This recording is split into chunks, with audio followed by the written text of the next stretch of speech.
You're in time for the handshake. I'm Lynn Komjisha. This is New Vision TV. With me is Edna Ruth Mubiru. Edna, welcome to the show. Thank you, Lynn. So the last year, the World Bank estimates, let me get that right, that the country received more than 1.4 billion US dollars, which is 5 trillion shillings in remittances. Now, as that is there, Uganda is 6th largest market for digital cash transfers. Of course, we have mobile money. Is that what they're talking about?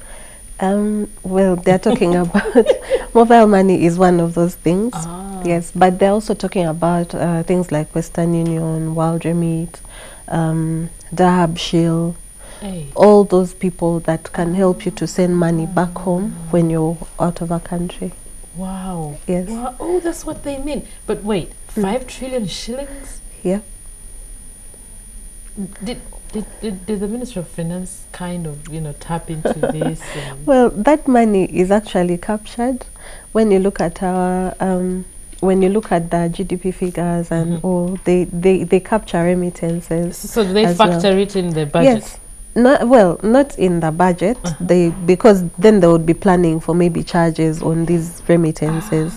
Yes, but they count this money as money that has come back into the economy. How do they count it? Because they track. We have some of this money comes through banks, because there are banks that work with Western Union and all these other people that are working in this space. So that money you can track it. And just because we have a number of unbanked people is high, doesn't mean that you can't capture them.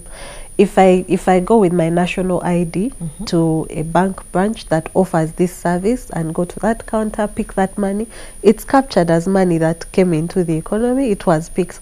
I may not have a bank account with them, but they will keep track that this money came through our system. Yes. So these transfers, how do they work?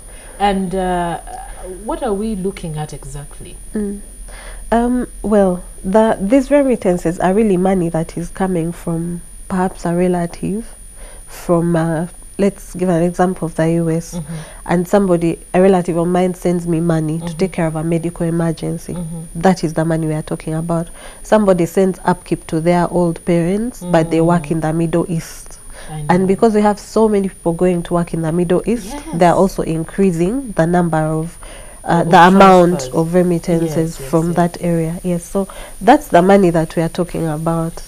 And so Uganda is 6th largest, and I think this is why. I mean, this is because most of our people are going abroad, to work abroad. There's a big number of people that are now leaving the country to work overseas, but there's also that also points to the fact that we have a very dependent population. Oh yes. Yes. So if I am not productive or probably retired and don't have a source of income, and my son is sending me money, I am depending on this person. It's also an indicator that there are many dependents, and we have a burden on the working population out of the country, having to take care of things back home. Wow. Yeah. This means that this actually is an indicator of growth somewhere. There's a future we are not looking at yet, a future where everything is digital. Like perhaps this is why I was going to ask you, do you think there are any possibilities of digital transfer growth? The possibilities are enormous, because most of us are doing our things on the phone. If I can receive a notification, or actually there's a link between mobile money and some of those platforms. For example, you can send money directly from overseas onto my mobile money through one of those platforms. So increasingly the link is becoming thin. It's becoming stronger, and I think it's a good thing, because the faster money gets to me, the faster I get something done. So the faster it goes to work on something else. So I think it's a good thing. The digital payments are going to continue growing, because we like convenience. Of course we do. Yes, and it's also quicker. However, we have taxes. Well, we all have to pay our taxes. We can't run away from it. And these taxes, you know, it biting into the flexibility of know of this whole thing.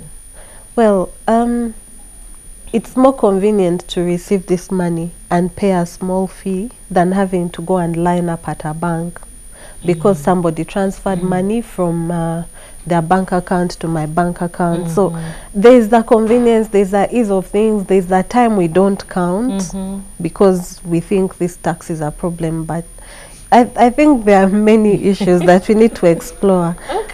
Yeah, the worry would be security, maybe. Yeah, if somebody stole your details and then, but they wouldn't manage to withdraw the money because you're doing it in person. But security is something that hackers and other people are always trying to breach. Would security be the only challenge here?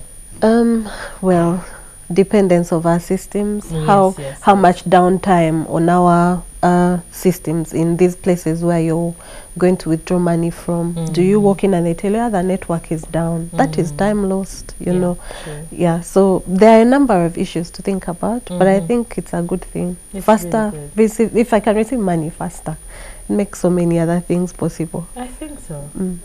Of course, money makes a lot of money is the most important thing here. Well, okay, we look forward.